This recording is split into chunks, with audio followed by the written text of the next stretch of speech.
The 65th verse of the Tao Te Ching, quote, "The ancient ones were simple-hearted and blended with the common people.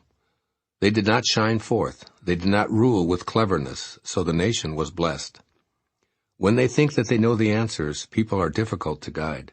When they know that they do not know, people can find their own way. Not using cunning to govern a country is good fortune for the country.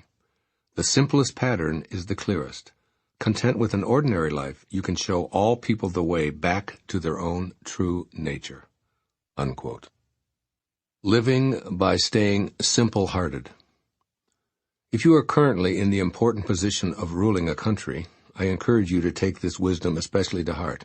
If you're not, I suggest studying this passage of the Tao Te Ching from the perspective of your personal life, which most likely involves leading others.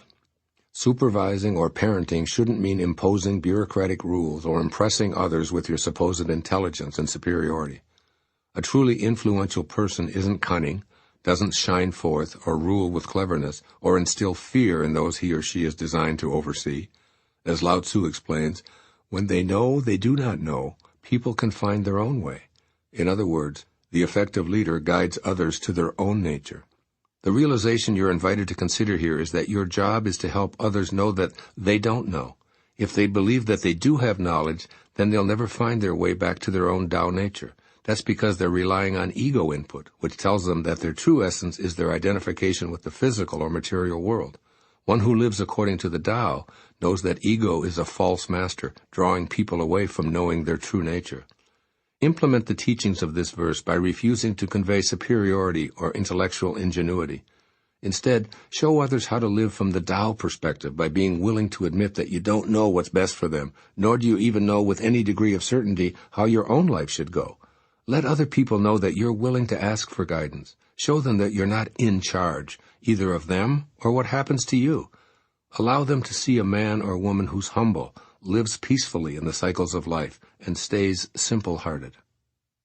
As you change the way you look at leadership, you'll see that individuals who are willing to surrender their egos enjoy a connection to their Tao energy and become simple-hearted leaders. Their only task is to help everyone in their sphere of influence realize that they also do not know. Lao Tzu seems to smile wryly as he informs you of this wondrous paradox. Blend in with those whom you feel compelled to supervise by trying on these new ways of thinking and being.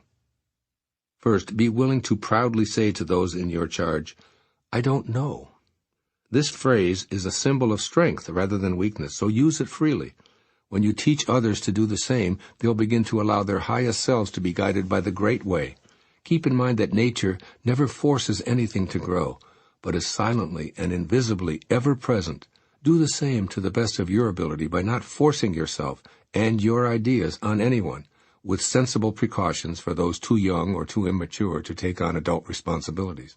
The simple truth is that neither we nor anyone else really know what's ideal for ourselves or others. There's a silent destiny always at work. There are fortunes as well as misfortunes in every life, independent of our particular opinions.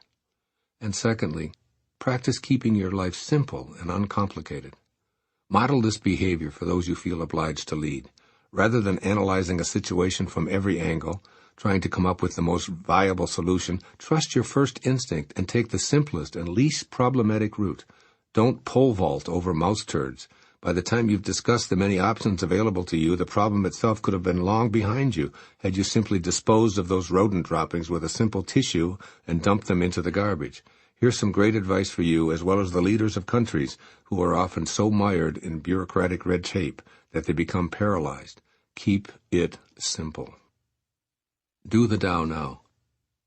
In as many ways as possible, demonstrate your understanding of what Lao Tzu meant by asking leaders to be content with an ordinary life. Spend a day without the label of parent, supervisor, or boss, and put yourself on an equal footing with those who usually look to you for direction.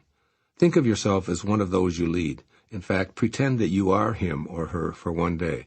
This will give you an awareness of how to put the Tao to work right away. I've found that when I practice this with my children, they respond according to their own best and true nature. For example, when I simply say to my teenage daughter, "I know that you're perfectly capable of being responsible and sensible while I'm out of town, and I love that about you. I remove the authoritarian parent label and treat her the way I wanted to be treated myself. When this becomes the norm, it's obvious that Lao Tzu is correct. The simplest pattern is the clearest.